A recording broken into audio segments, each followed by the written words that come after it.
Notts County Talk, we are live with the biggest preview so far this season.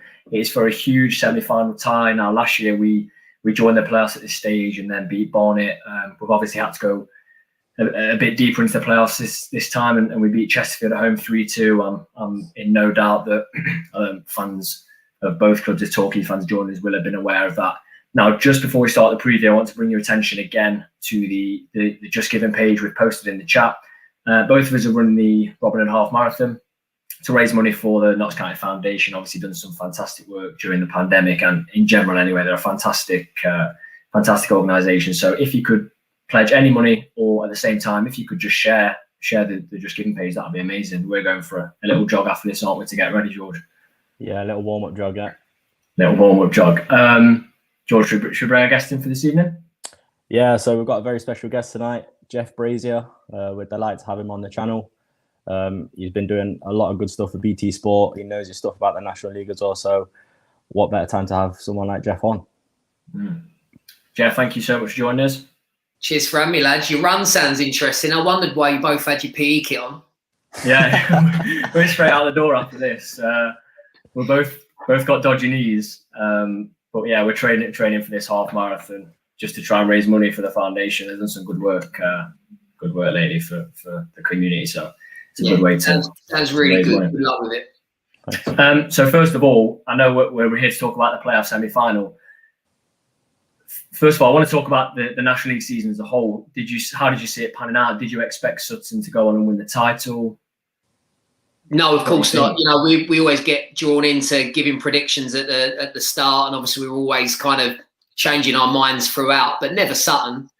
So that's a real surprise. They're not the biggest budget side. Obviously, they're not an ex-football league side, but they are very well run, and from top to bottom, they're very together and aligned as well, which seems to really count a lot. People always say, you know, when you've got this artificial surface, the fact that themselves and Bromley have done quite well this year, you know, was there or is there a particular advantage with that? I don't really think it matters. They were the most consistent. I think they scored the most goals, and you know they were ruthless, and as a result they got the results they needed to do it. So no, but I didn't predict that. I didn't predict the majority of this season, to be honest. Certainly not with not having fans and how that impacted. And you know, it's a privilege for me to be at these games and to sort of enjoy watching the games of football. Football weren't the same. And I think we've learned, haven't we, in the last couple of weeks, you know, how much difference crowds coming back really make. And obviously the crowd at Meadow Lane on Saturday was just magnificent. It really was. Just how good was it? Obviously, the way we won the game, the 90th minute, it's fantastic from our perspective. If you haven't seen the vlog, we were going crazy. But yeah, how, from a sort of someone that's sitting on the fence, what was it like from your perspective? That's it. So I'm sat there impartial, and I guess for me it wasn't that it was a good game of football at fifth tier level. Actually, it was a good game of football, full stop, regardless of who you support, what league you were watching. It had everything, but it had emotion, and that's what I've missed so much. Is like the games have been really bland and you know, I guess more tactically focused because there's not that emotion from the stands that, you know, without a doubt impacts on a team. It all filters down onto the pitch, doesn't it? So to everyone, that emotion and to see what that brought out in the players, you know, an extra 10, 20%, you know, for performance-wise, for me anyway. It was just, it just connects you with why you love the game. Not that I'd forgotten, but you could absolutely at times this year think, all right, you know, this isn't as good as you.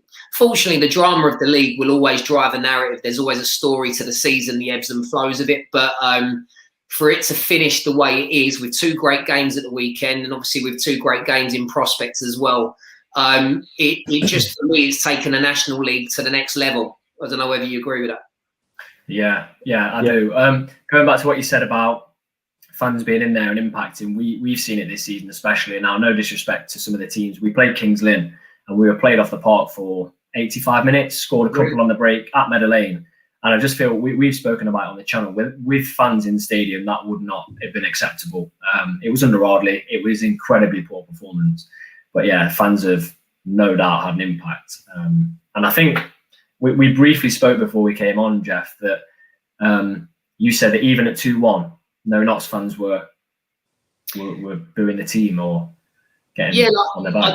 I'll speak honestly. Again, I've been to Meadow Lane many a time, but not ever with fans in until Saturday. So my impression of you as a club was always that you fell into the same trap that Orient did and a few others, that massive clubs and have come down to the National League level, and there's not that acceptance. You still hear people talking like you're still a Football League club, and it's not a criticism really, it's an observation. And I've just seen now on a few occasions that it really doesn't help for the club to have that mentality.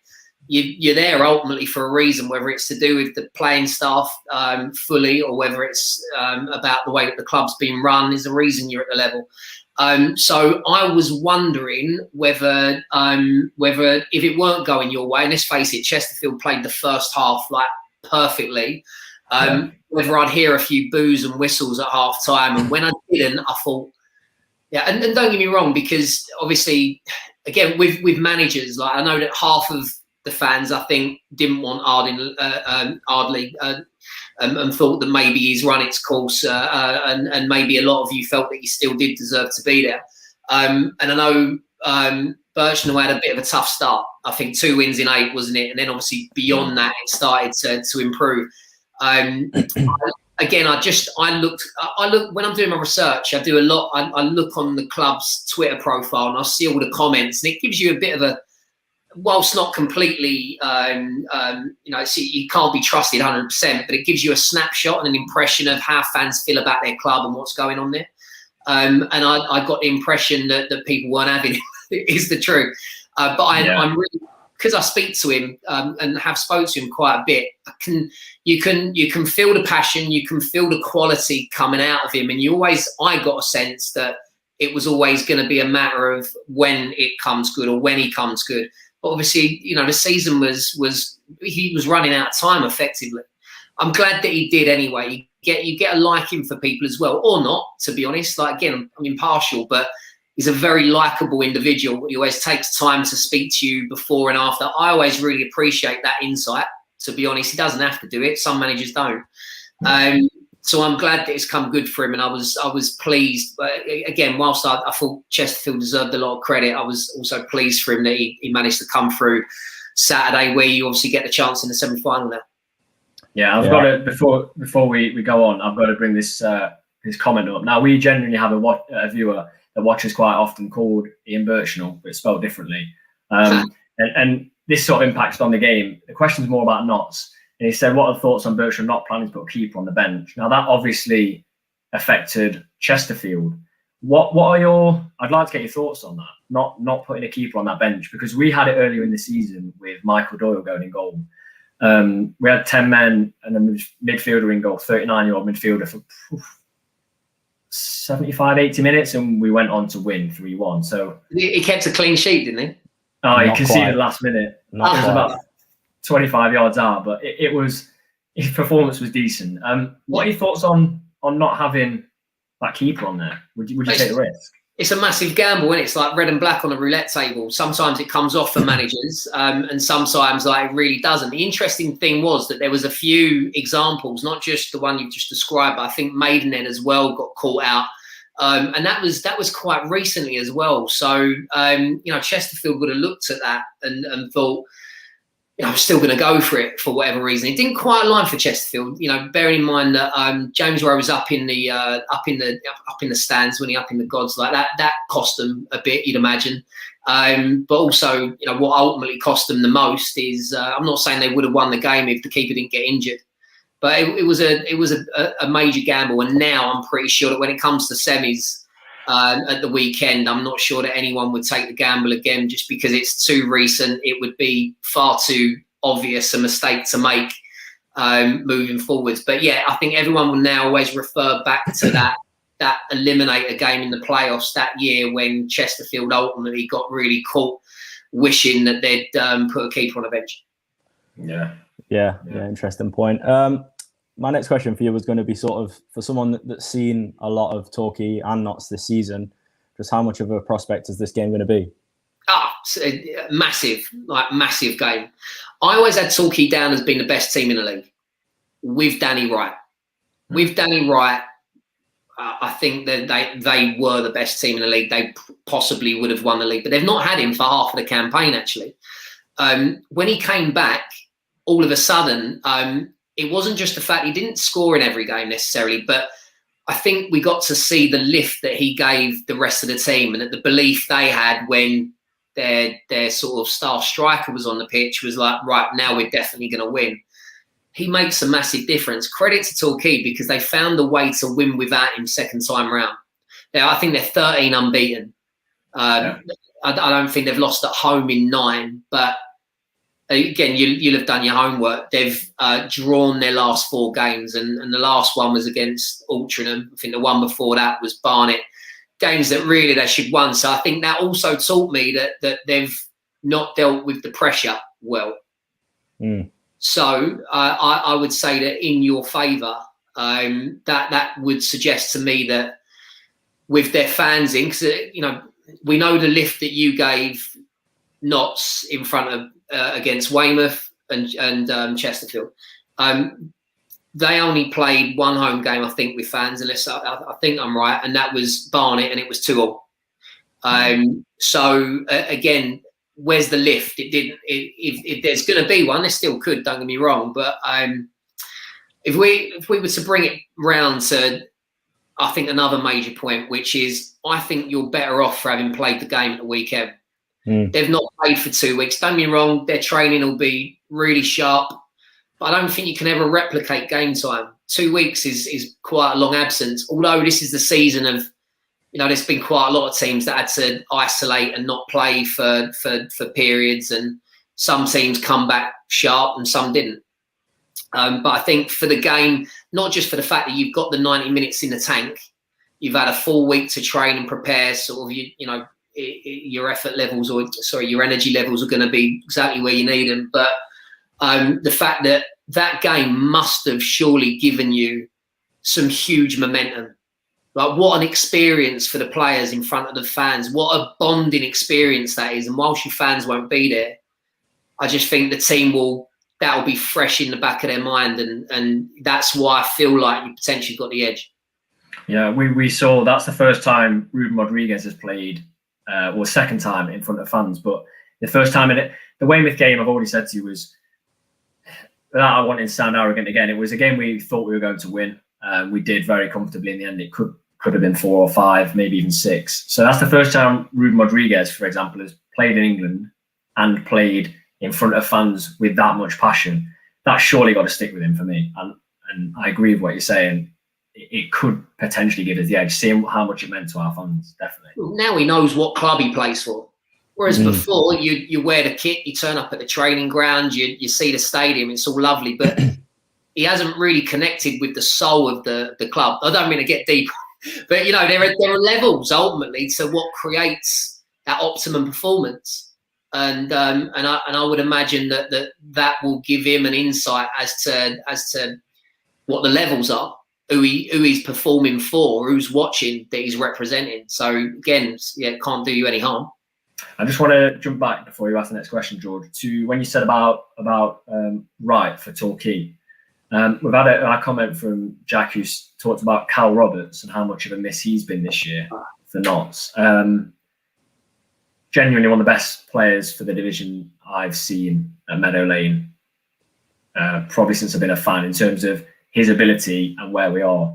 And I was really excited to see him this year. Genuinely, I thought this season, full season, after missing out on the promotion last time, he'll come back hungry, but we've missed him. How do you think that's affected Notts? Do you think we would have finished higher? It's hard to tell, isn't it? But one thing that we all accept is that he was without doubt one of the leading talents in the league. So you're always going to be worse off without him. It does kind of correspond, I guess, maybe with certain performances and certain dips, if you would describe them as being that. Did it affect Carl's goals? Did he maybe have a dry spell, whereas he wouldn't necessarily, because he would have had that service? So I think most clubs have been without. I think if you compare yourself to your opponents on Saturday, which is all that's relevant, they've had to do without somebody pretty major in their side as well as yourselves. But I don't think it helps you to think about what ifs and might we have achieved automatic. And ultimately, I think your club is in really good hands. And I'd be quite happy and proud to be associated with Notts County, regardless of actually whether you do it this year or maybe whether it has to be next. Yeah, sort of talking about Carl Roberts as one of our key players. Going into the game on Saturday, if you had to pick out maybe 2 or 3 players, key players for Notts, who would they be? Oh, I thought Carl Wooten's hold-up play was like really vital. I thought he was absolutely outstanding. It would be absolutely outrageous for me not to mention Mark Ellis, because I mean, he's a lone player. Bear in mind, sometimes lone players don't really play with the same commitment as your players that are signed and maybe have been there for a few times, or maybe are from the town or the city that the club's from. But there he is, just picking up winning goals for you lot and scoring more goals than he's ever scored in his career, or not since something like 2012 or something. So he's a club hero. He's a loan signing. You must be desperate to make that permanent. And obviously, what might play in your favour is the fact that Tranmere have got Mickey Mellon back, and we don't know what Mickey Mellon's plans are. He might not feature in them, in which case you might sort of have had a bit of a result. But he's just, when some players have just got it comes off for them at certain clubs, and I can imagine that he feels like Notts County he is loved. Absolutely loved for not just for what he did the other day, but what he's ultimately done in the 20 appearances that he's made since he signed. Yeah, so yeah, he was massive, and Ruben, like you want to say him, and actually to be fair, he was quiet first half, and I know that Ian recognised that, and he just sort of adapted things slightly. He'd take Rawlinson off and put someone on, didn't he? It was Jimmy Knowles. Jimmy Knowles. It was ultimately to I think take Rodriguez a little bit deeper so he can get on the ball. And I'm pretty sure that either his second or third goal came from him getting in the ball and just playing, a pass forwards, which led to the goal. So I just love the form. He scored 7 in 8, I think, until 7 in 9 now, something like that. So again, just a key player in great form just when you need him. Exactly. Yeah. I think for me, it's Miller, Calvin Miller. I think I'm a massive fan of him, and he's been released by Harrogate, so the same with Ellis. I hope we get him. But it's interesting you were saying about how much Ellis is loved by the fans. I spoke to quite a few fans the other day, and I said, if you were to do a team of the last sort of decade, would you include Mark Ellis in that? Which is a silly question if you don't know about how he's played. He's a lone player, 20-odd game. And most of them said, yeah. They said they would have him as a centre-back in their team of the decade, which is, that's a massive... I mean, we've had some shocking centre-backs recently. But that's a big statement, I think, to put him in that. Well, just to make you love him even more. But again, you get to speak to the players a lot. But I spoke with Mark in the car park afterwards with his family, 2 beautiful daughters. And he's just a lovely, lovely guy. He was celebrating his anniversary. I'm sure he won't mind me telling you that. And so that was a good day for him to score that goal. And just an all-round lovely guy who just so happens to do the business for you on the pitch. Yeah, we massively love him. Before we go on finally to sort of get your thoughts on what will happen, I want to talk about the strength of the playoffs this year and the teams that are left. You mentioned to us that you had Bromley beating Hartlepool. We thought that might happen. The teams that are left, Notts, Torquay, Hartlepool and Stockport, that's a strong Final Four, isn't it? One you can't really pick a winner out of that. And I wonder how it is for the supporters of each of those sides, knowing that there's no pressure on any of them individually in that they're the strongest, therefore they should. Whoever's going to do it is going to have to earn it. I think they're 2 really tough games. Obviously, again, you've got that advantage, I feel, for having played that game and what you take into it. But there's every chance that Torquay, for the run they're on, to be honest, will turn up and maybe show levels that we haven't necessarily seen in the last couple of games. The other one, Hartlepool, to be honest, for me, they Bromley ruined their title aspirations by beating them. And then I think they lost their next game as well, which started to kind of dent their need to finish in the top 3 to not have to play the additional one. But again, they might have benefited from playing this game on Saturday or Sunday, wasn't it? They really impressed. I watched them against Sutton, and it was almost like they just turned up to exist, to be a part of Sutton's promotion party. It's really disappointed, even though Sterry hit the upright and it could have been a different game. But after that, fairly sort of mundane, to be fair. And then all of a sudden, the fact that they were so impressive against, don't get me wrong, Bromley defended horribly, but Hartlepool's sort of tenacious, the pace that they went, the way that they closed down from the front, like they could not have maintained that work rate for 90 minutes, not in a million years, but they'd done the damage already. And it was too big a climb for Bromley in the second half, even though, again, they showed a bit of character to come back. So my point is, and Stockport, they're unbeaten in something like 16. It's ridiculous. They're a great team. You can't call it. There's no way you can call it. So for me, as an impartial to go to these games, it's just an absolute privilege to see the season finish the way it is, with teams really coming into it on good form. And honestly, whoever goes up, you just have to applaud it, really, because they've come through probably the toughest playoff campaign and league season, really, given everything financially, given everything not having fans, given all of the concern about being tested and COVID generally. Yeah, this is the one where it really counts, and you say, like, wow, you got out at exactly the right time, but you put it in the hardest way. Yeah. So we'll finish with a prediction. Now, don't feel as though you're on a Notts County fan channel. You have to go for Notts. Any prediction is, well, it's your prediction. Now, how do you see this going? Yeah, if they've got Danny Wright, because I know that he's teetering on the brink, they keep their cards very close to their chest when it comes to injury. Like, you can research as much as you like. No one in interview will give away whether he's anywhere near fitness, but I heard that he would be returning in if not the last game, maybe the first playoff game. But if they've got him, because of the lift and the belief that will give them and the supporters, maybe that's an edge for them. If he's not back, then I'd say that you've got the advantage, and I would probably go with you. Yeah, I really obviously hope it does. But Jeff, I really appreciate you joining us. I'm sure we've got a huge number of fans watching at the minute, and they really appreciate it as well. No, listen, again, congratulations on Saturday. It was brilliant to see. It was great to learn about the club a little bit more, for having the voices in there.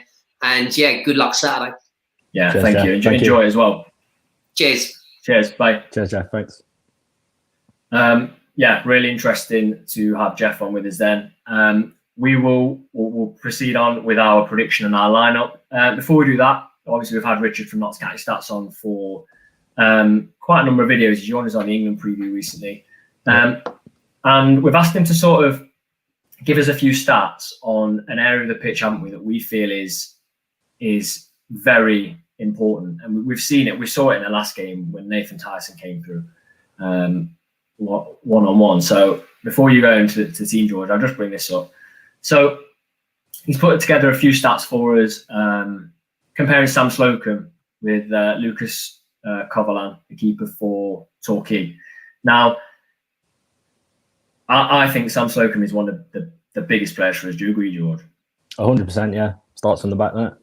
We saw it, didn't we, with Steele? We saw it when Luke Steele came in. We weren't quite the same side. Now, we've looked through these stats, and what really stands out to us is the short passes. Like, see Sam Slocum considerably more short passes. I think Sam Slocum averages roughly 7 a game, and considerably less than half of that for the Torquay keeper. Now, that played a part, didn't it, in our team selection, but it shows that maybe they're not as confident playing out from the back, whereas not we do like to build, don't we? Yeah, we do. So, put them under pressure, make the keeper play it short. It would be very interesting if we were to do that. We're a team that we don't press constantly, do we? We press when we need to. And I wonder if Birchall's got that in mind, because they're clearly not confident, whether they're not confident playing out from the back or they're not confident their keeper playing out from the back. It'll be interesting. Reflex saves, Lucas comes out higher than Sam for that. But everything else is pretty similar. So for me, that's a key area of the pitch, George. How do you see that? Yeah, I think it's obviously going to affect the selection as well. Like we was kind of talking about it, weren't we, before, sort of thinking about the right wing back sort of position, whether to put Brindley in and Rawlinson or Kelly Evans and Brindley in the right centre back. And I think that information there sort of sways you to sort of maybe having Rawlinson in there because it's probably going to be more in the air to deal with, isn't there? Yeah, I agree. But I think, Sam Slocum for us, I mean, it could have been very different if Tyson went through. I slated Tyson in our pre-season, sort of laughed that they got him. I think he heard you. I think he did. One of their goal. It was when he was through on goal, head in hands moment. I'll let you go. I'll let you take the team away then, George. This is our lineup that we would like to see for the semi-final against Torquay. So one change from the eliminator, and that is obviously O'Brien in for Enzio.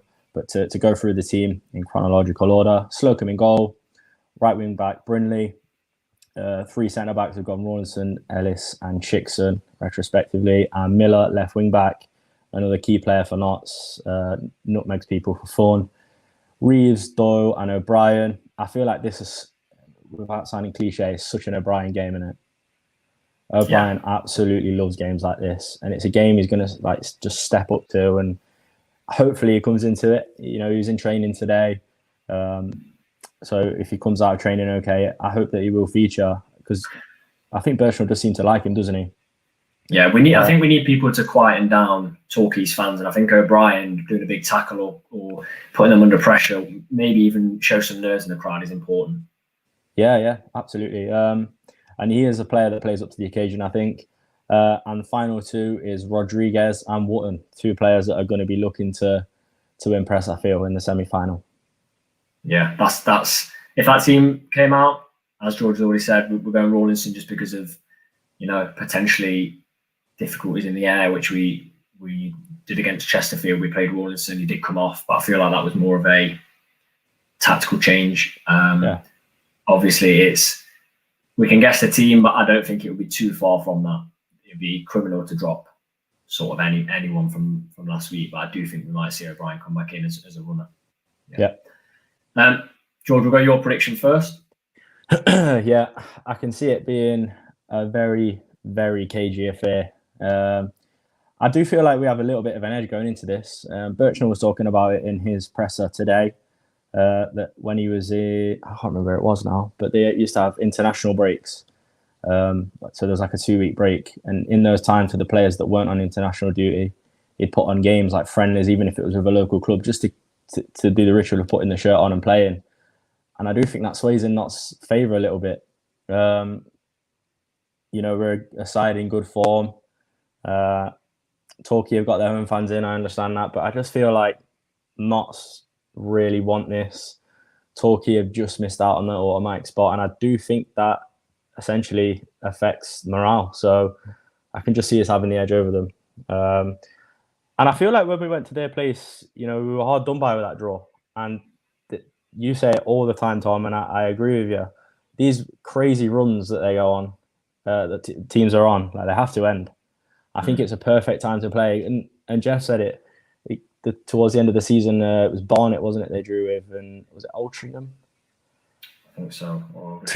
And you've got to take into account that Barnet was at home with fans in, so they've not given them the lift, I don't think. And I think we've just got to go into this thinking we're going to win. Yeah. Read some of my goal scorers. Yeah. Whilst I give my prediction, if you want to put your score prediction in the chat, we'll put a few of those up on the screen. I've gone for 2-0. I think, like I've already said, the inclusion of Jim O'Brien, early on, pressure him, quieten down the crowd, add a few nerves in the crowd. The players will feed off whatever the crowd give them. And if there's nerves, Jeff said it earlier, no Notts fans got on the back of players against Chesterfield. And look what happened in the end. We were rewarded with that victory. I think it'll be 2-0. I think if Danny Wright does come back in, he's not going to be fully fit. I think Rodriguez and Wootton, they're sort of turned into bigger game players at the minute. That ball from Rodriguez right at the end is absolutely stunning. The ball he puts in for the second, equally as good. Wootton getting 2. I just feel like it's going to be a 2-0 victory, and it could be very wrong. But when you're riding, any fan of any side, when you're riding on the high of what you've just done against the rival at home with fans back in, you're going to be predicting your team to win on. You can't be going into this predicting anything less. I think it's fair to say as well, all 3 goals Rodriguez was part of, because the first goal, he was sort of one-on-one, wasn't he? And it's like he's been chasing a bit of a lost cause and ended up one-on-one. And if he doesn't do that move, Wootton doesn't get the sort of tap in. Obviously, like you said, the 2 deliveries for the later goals. He's such a key player for Notts at the moment. It's ridiculous. He is. Mark says Notts will win after extra time, Wootton and Ellis. I mean, if not score and you put Ellis, you've probably got a 50% chance you're right that he's going to score. I mean, literally, he's been outstanding, hasn't he? We've got a 3-0 Notts. Miller, Chickson and Enzio. If Chickson scored, that would be stunning. I would love Chickson to score. He deserves it so much. Miller as well, not Megman Miller. Yeah. And Enzio as well. Enzio's not been in the team recently, but he hasn't sulked, and he's made things happen when he's come on. Callum says 3-1 Notts. Chris agrees, 3-1 Notts. Jack says 2-2, then Notts win on penalties 4-3. I couldn't handle that. My heart couldn't take that. I don't think I could either. I literally, no, I couldn't. I mean, I'm surprised I made it to the preview after Slocum saved it on the line in the last minute. I was in bits. Interesting comment there I've just seen from Chris about what we'd choose as the bench. Yeah, we'll jump on that in a second. Ian Birchnell, not the Ian Birchnell, says 2-1 after extra time, Ruben and Ellis. I could see this going to extra time. Kyle says 2-1 defeat, close game, we could be caught on the break. Now, we were susceptible to the break against Chesterfield, and had Slocum not saved Tyson's 1-on-1, we would have conceded a second from the break. I said it in the vlog. It was back to front in probably 10-15 seconds. We were ripped apart, so we've got to be careful with that, definitely. And that's final one, isn't it? Yeah, it is. Ryan says 2-0 Notts. Now, Christian's quickly asked us for the bench. I don't think we'll go with the keeper. We're not going with the keeper. No, I think he said he's not. My bench would be Turner. Got to be in there, regardless if he plays. Got to be in there for experience. He has to be. Yeah. Kelly Evans. Yeah. Wants him on the bench. Got that defensive cover then. I think Enzio has to be on the bench. Griffiths, because you need a natural central midfielder in there as well. Yeah. And then I would probably say Knowles. Yeah, I'd agree with you. Wholeheartedly agree with you. Obviously, you've got a couple of injuries in there as well that we all know about. Knight's obviously still not up to scratch, is he? So it'd be nice to have him on the bench. Obviously, he's not fit. So yeah, we agree on the bench, which is always pleasant. Yeah, this week, obviously it's gone quite slowly. I'm glad with the early kickoff. I think it's 12 o'clock, BT Sport. If you're a Torquay fan and you've watched, thank you for joining in. Obviously enjoy the game, but not too much, because we obviously want to beat you. Notts fans, wherever you're watching it, enjoy. And thank you for tuning in when we've had such a special guest as Jeff join us.